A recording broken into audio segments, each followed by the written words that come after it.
Armor commercial that Jen was like, "What is this for?" And she's like, "I'm getting teary-eyed over potato chips. Come on." Yes. Yeah, there were a handful of got the feels. There was a thank you coaches, young kid giving his re-delivering to his toys in his room the coach's speech that the coach had given him about being a champion, and then the coach gives it, and it was a thank you coaches commercial, and I was like, okay, appreciate that.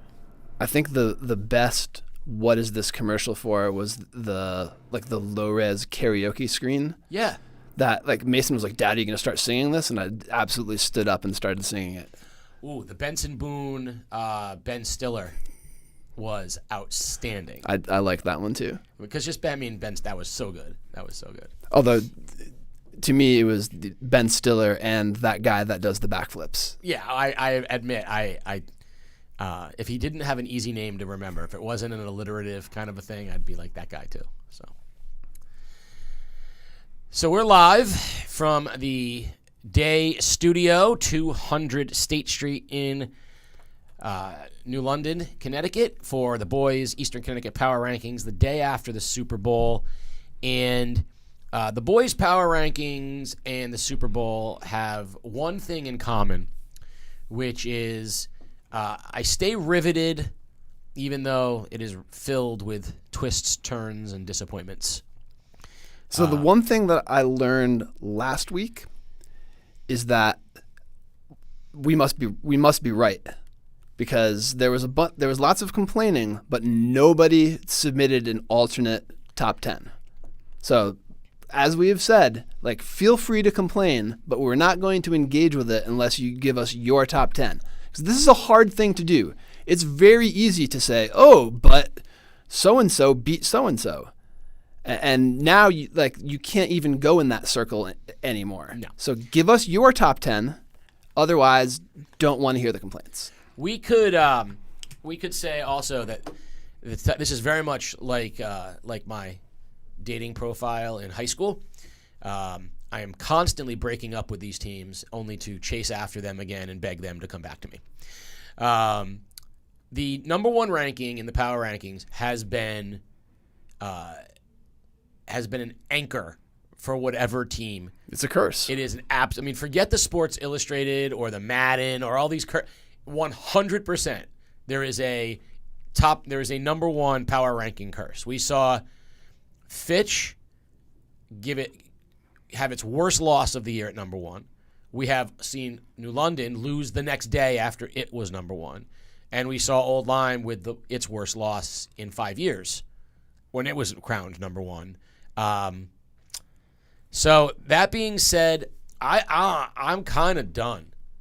I'm kind of at the point now where I feel a little bit like I got nothing.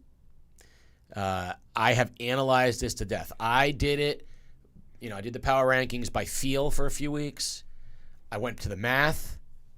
That didn't seem to help. Now I'm just kind of. I'm kind of going to do it emotionally today. Today is going to be an emotional power rankings for me. So lots of overreactions is what you're saying. Tons of overreactions today. Yes. Again, like the girlfriends that I dramatically broke up with and then pined after and chased afterwards. That's where we are now. The only one let me put it this way. I don't feel good about any of my top 5. I don't feel good about any of them. I could make a case for 5 different teams to argue that they should be number one right now. But now, I assume that I'm not going to feel good about most of your top 5 either, since I offered my vote up this week and you just said, no thanks. That is correct. I said, we're shutting it down. We're going with me. Peter's going to get a chance to do what he likes to do most. Tell me that I'm wrong. Tell me why. All right. The team at number one is at number one because they've won 10 straight. They've won 10 straight games, including wins over New London and NFA, until they had their worst loss of the season. So they had won 10 straight. They won 10 straight. They were cruising. They beat New London. They beat NFA. And then they went out and lost to Woodstock, which rattled us all. But at the end of the day, the Fitch Falcons are 14-2. Their losses come to, they have that one bad loss to Woodstock. And I am going to accept, because I use it with another team. I give another team later on a break for this. I'm going to accept that the hour-and-a-half drive to play up at Woodstock with its lack of familiarity, even though it's a bad loss for them, I'm going to put a little asterisk next to it and say that's their get-out-of-jail-free card for this week. And Fitch stays number 1, but what happens tomorrow? They got the Whalers coming back in, so all of this could be thrown up in the air. So this is the one place that I agree with you, because at this point, everybody either has a bad loss or more losses. Correct. So I think Fitch is the top dog right now. I agree. Tomorrow night's going to be great. So who am I slotting it to in anticipation of tomorrow? The New London Whalers. And here's why. I'm not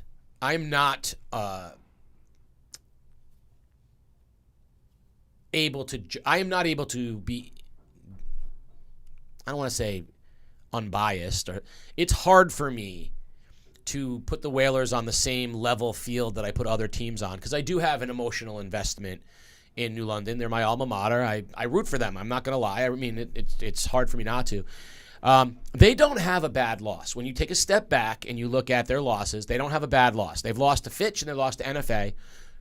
Those are not bad losses. They lost 2 out of conference, out of state. Those are not bad losses. They also beat NFA, and they have the win against Hill House. So they've got some good wins. What's hard is that I watched the Fitch and NFA losses.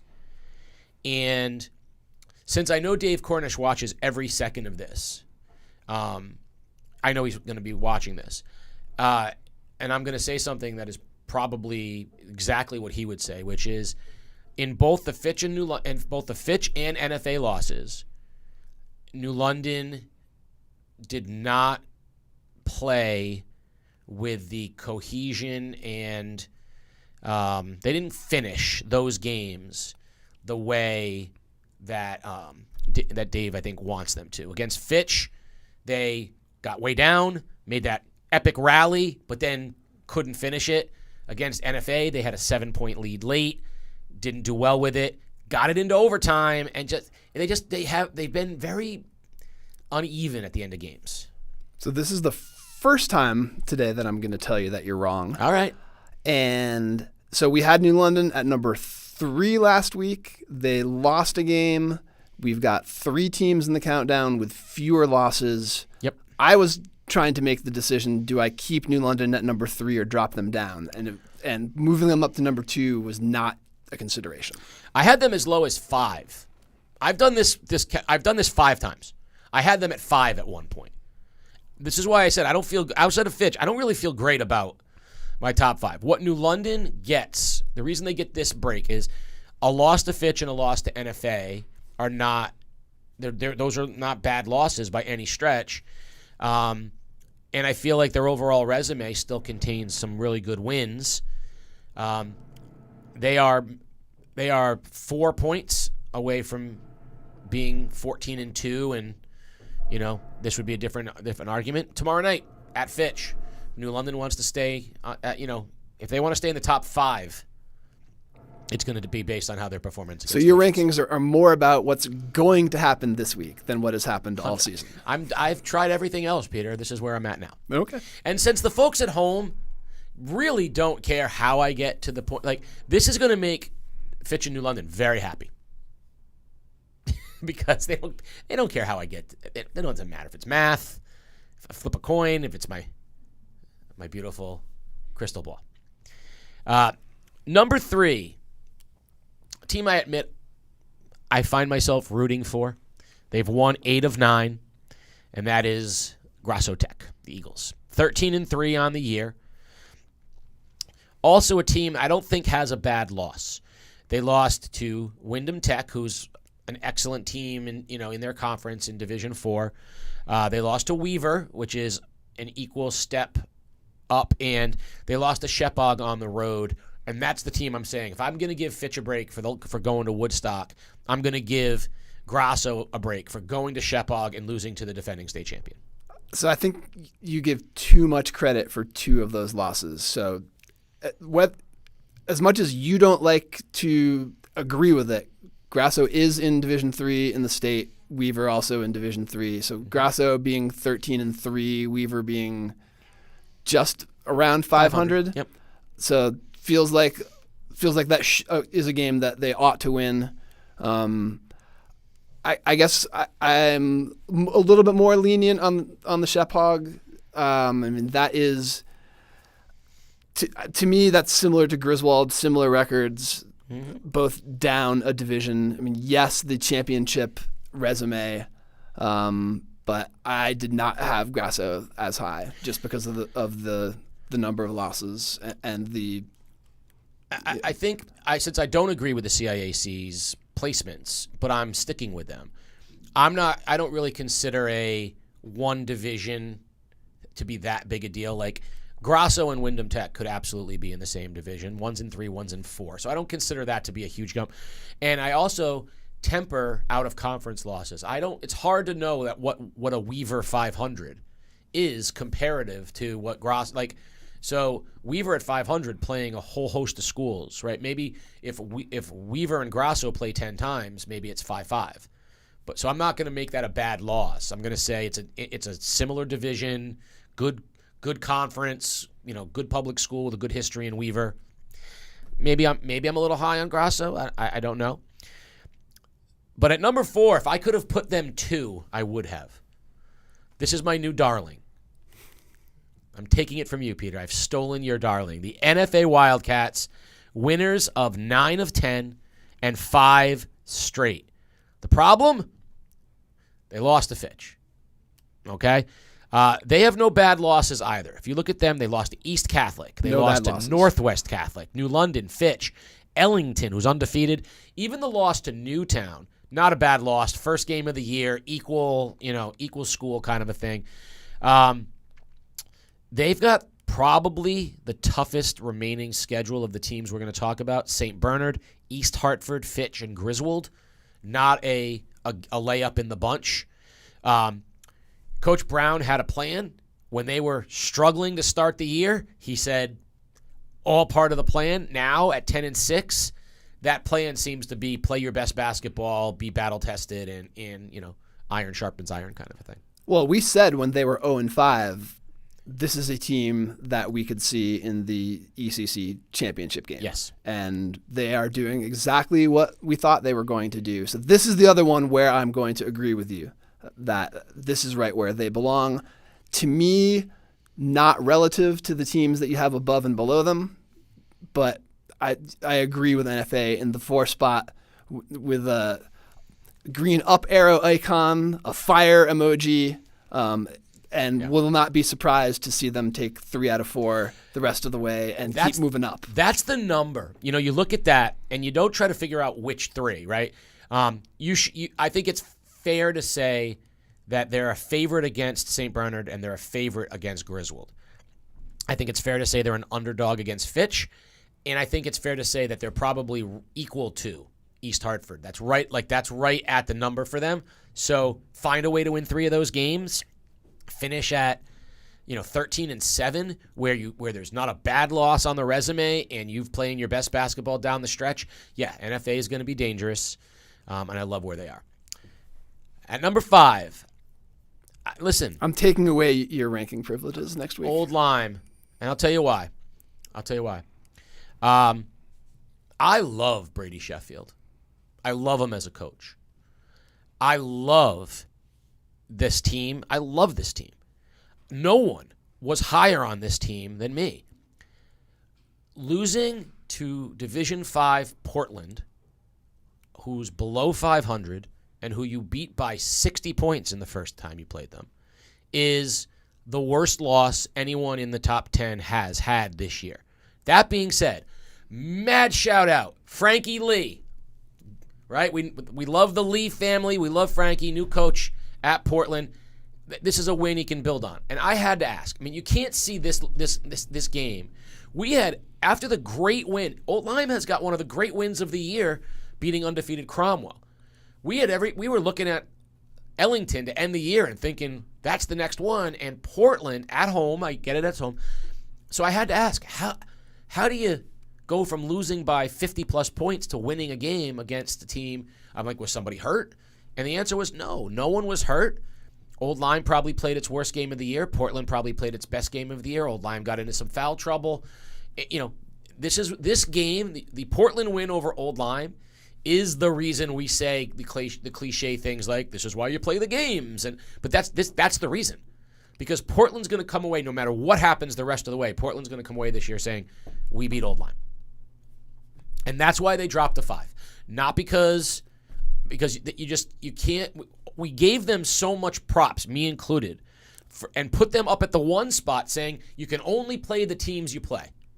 To lose to a Division 5 team that you beat by 50-plus points the first time is just the worst loss that they've had. Now, I know Coach Sheffield, they are going to, this is going to be that's going to be a game that propels them forward. And I'm still looking forward to seeing that game with Ellington. So I think you're leaning too heavily on recent results and not looking at the season as a whole. So to my mind, if these 5 teams all finish the season with the same number of losses that they have right now, there is no way Old Lyme deserves to be at number 5. We know, and that's not a possibility because a bunch of those teams above are playing each other. They also wouldn't if every team on this schedule won the rest of their games. Theoretically, Old Lyme would still go up because one of those wins would be against undefeated Ellington. So they still have a chance to. But the point was, we kept giving them a pass because you can only play who you play. Well, that means you can't lose that kind of a game. You can't lose to Portland. Oh, and I agree they deserve to fall out of the number 1 spot. I guess I'm arguing that they don't deserve to fall to number 5. Well, you agreed with NFA at 4, and I would put Old Lyme above both NFA and Grasso. So you would put Old Lyme at 3 and slide the other 2 down. I mean, my debate was whether I would keep Old Lyme at 2, and if you force me to write it down, I would keep Old Lyme at number 2. All right. Well, I love being wrong, but I also know that I am delicious locker room bulletin board fodder. So Old Lyme, throw this video, into print. Put me up on the bulletin board when I dropped you to 5 because of the loss to Portland. Go ahead. You need to start going to some more games so that you can get accosted in the parking lot. I definitely do not want that at all. So I'm going to have to go incognito. Number 6, 12-3. Also winners of 9 of 10. No bad losses. Wyndham Tech. Tough to make them out. They do have a signature win. In addition to having beaten Grasso, they beat Colby. Yeah, that's a 10-5 Division II team. Like, that's a good win. Their only losses, Cheney Tech, who's above them, also to Grasso, but Vinyl Tech's a little more competitive than I think we thought. Their game was close. That's their big remaining test, but Wyndham Tech is tough. They're tough to crack this top 5 because of how good the top 5 is, but Wyndham Tech just keeps rolling on.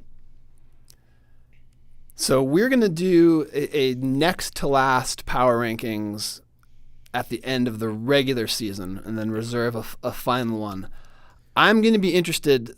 So right now, Grasso and Wyndham in the CTC are on the web number 1 and number 3. Wyndham Tech's win over Norwich Tech hasn't been entered in, so I don't know if that moves them from 3 to 2. But probably the favorites to meet in the CTC championship game. Very interested to see the result there and then how they do comparatively in the state rounds. Yeah. Because if we've got some teams above them that are going to be really challenged in Division 1 and Division 2 of the state. And if Wyndham Tech makes a run in Division 4, running into Old Lyme maybe. That's the problem is with Division 4. Division 4 is loaded with our locals. Yeah. Stonington, Griswold, Old Lyme, Wyndham Tech, they're all going to be in that Division 4 mix. I think Wyndham Tech, this is projecting a little bit, but I think Wyndham Tech can go toe-to-toe with most of those schools. And so that's another team with high upside as far as end-of-the-year rankings. I could see if a couple of our D1 and D2 state teams falter in the second round, which there's some hard matchups there, I could see Wyndham Tech rising into that top 5 and higher. So, I mean, also, I don't know, having a star, and Brady Marsh has been playing like that. Kudos, by the way, just go back to the number 4 NFA. Josh Lavoie is playing. NFA has ascended when Josh Lavoie kind of, I don't know if he was reluctant to accept it because he's a point guard and he wants his teammates to get involved.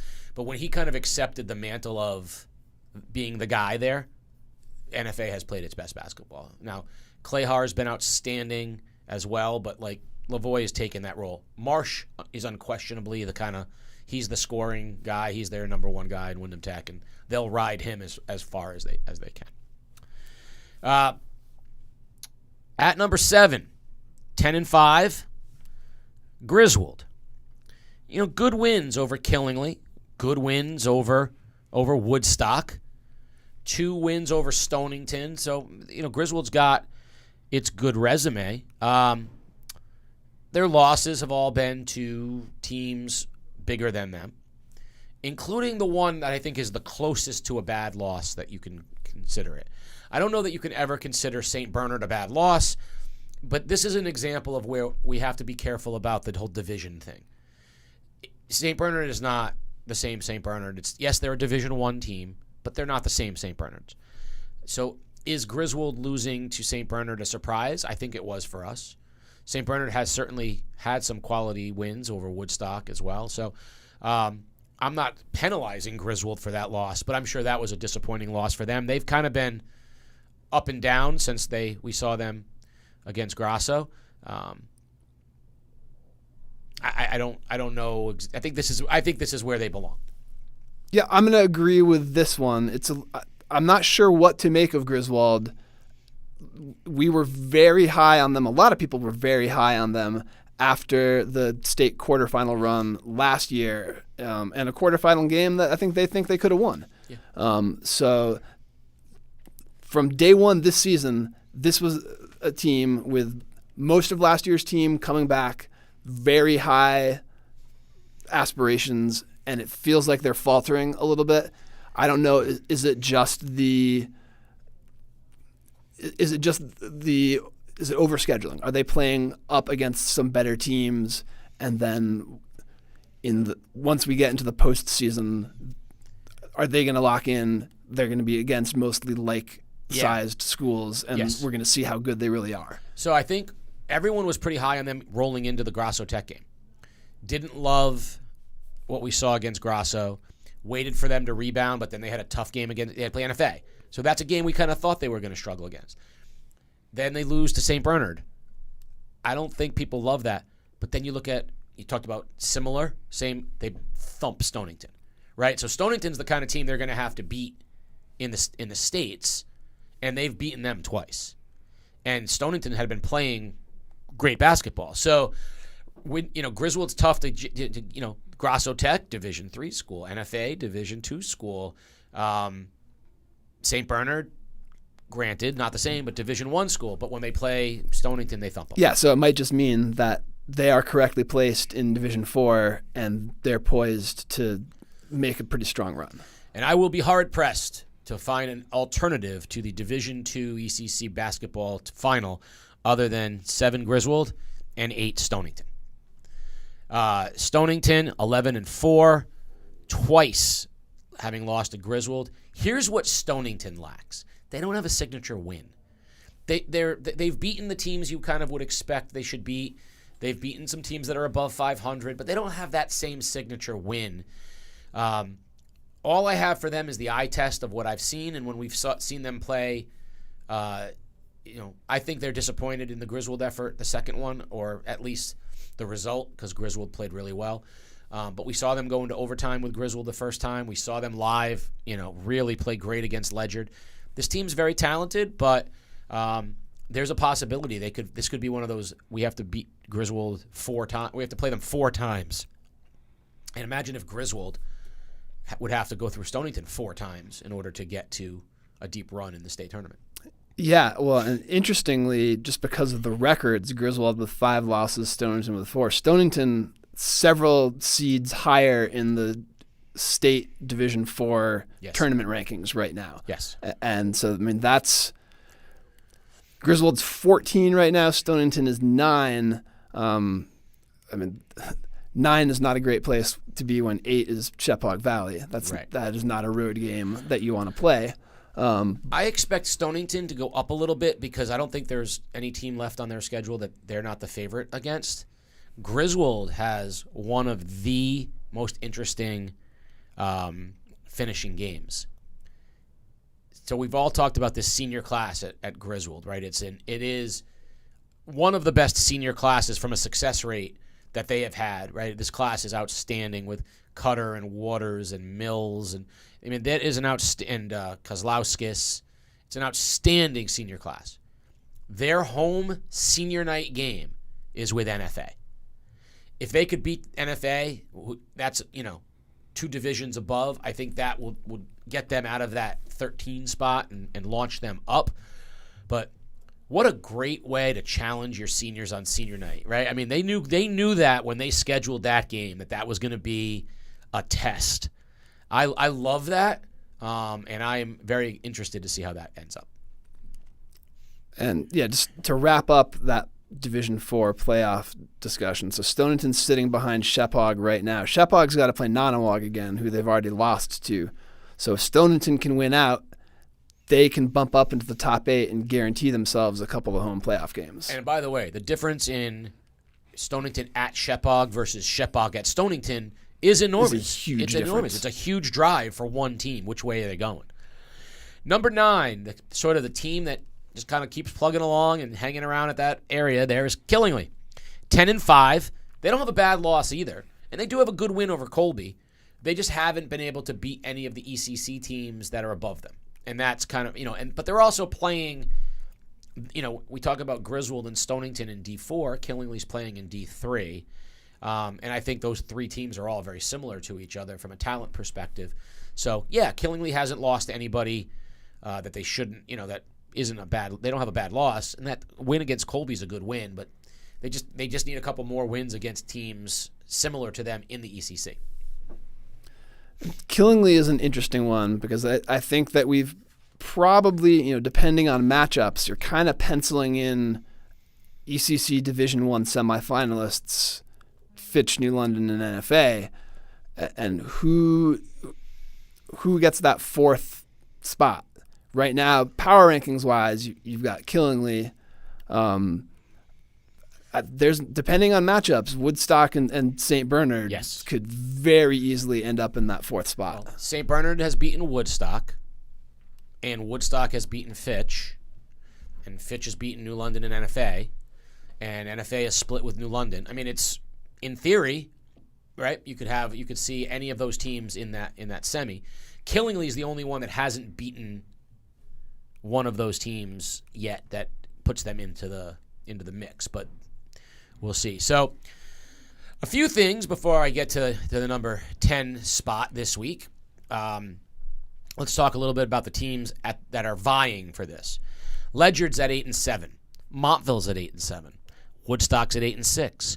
Putnam's at 9-7. St. Bernard's doesn't have the wins, but just had a nice win against Griswold. Shout out to Brevin Gonzalez dropping 42 points in that win over Griswold. Say what you want. 42 is a number we don't see a lot in high school. That's a big night from Brevin Gonzalez. We saw him in our opening game of the year as an emerging star for St. Bernard, and that 42 is a big number. Ledyard beats Montville. Montville beats Ledyard. Woodstock beats Fitch, drops it to New London. TJ Espinoza at Putnam, having as good a year for a young kid as possible. Woodstock's got the young guards. I don't know what to make of any of these teams. Putnam is the team that I keep waiting to have that one win playing up. Waiting to see them come out and beat a Ledyard or a Montville. Yeah. And they just haven't quite pulled it off yet. And it may just be a next year kind of thing where we're going to see Putnam come out and be a really, really impressive team next year. I'm not afraid to go out on a limb in a random February podcast that no one will remember and say that Putnam is a Division 5 state championship contender in the next 2 years. Not this year, but in the next 2 years. When we talk about Espinoza's growing up and the other kids they have there, young kids. I heard some people on the horizon for them as well. Good young class in 8th grade. Woodstock as well. on the rise, a couple of really good young guards at Woodstock. So looking at this mess, I took it as an opportunity to just go with a team that hasn't been in the top 10 yet. Excuse me. And who has won 4 straight, 7 of 9. Panther Pride. We just saw Marquis score his 1,000th point for the Panthers. Let's get Plainfield into the top 10. This 10 spot has been a rotating battleground between Woodstock. And we've seen Ledyard. We've seen Montville. We've seen a lot of these teams in the mix for the 10th spot. Right now, Plainfield's just playing well, so I'm just giving them a chance to get a little love. So I still had Woodstock at 10 on my ballot, which you conveniently ripped up and threw away without looking at it. This was it, right? No, that wasn't. It's in shreds. And maybe that's just because of the promise that they have shown in beating Fitch and being close with some other top teams. Drake Abdulovsky, a young emerging talent up there. Yeah. And so maybe, like you said, file them with Putnam in the teams of the future. Yeah. No disrespect to what Plainfield has accomplished. I feel like if I'm looking at who's had the better season so far, I'm still going with Woodstock. So a few housekeeping notes. Tomorrow, of course, the girls' power rankings. On Wednesday, our ECC wrestling preview of the ECC Wrestling Championships, which will be live on Saturday from Killingly High School, live on game day. We'll have Dave Nowakowski joining us on Wednesday to kind of break down what wrestlers and teams to look for on Wednesday. That should be a very good one. Also, want to remind everyone, theday.com/bestof. Go there and nominate in the game day group best coach, best player, best team of the last year. So go to theday.com/bestof. And then the game of the year in the state of Connecticut, and we have an attachment to it, is a rematch of what we saw in the Holiday Classic. So Notre Dame of West Haven went out and thumped West Haven in the Holiday Classic.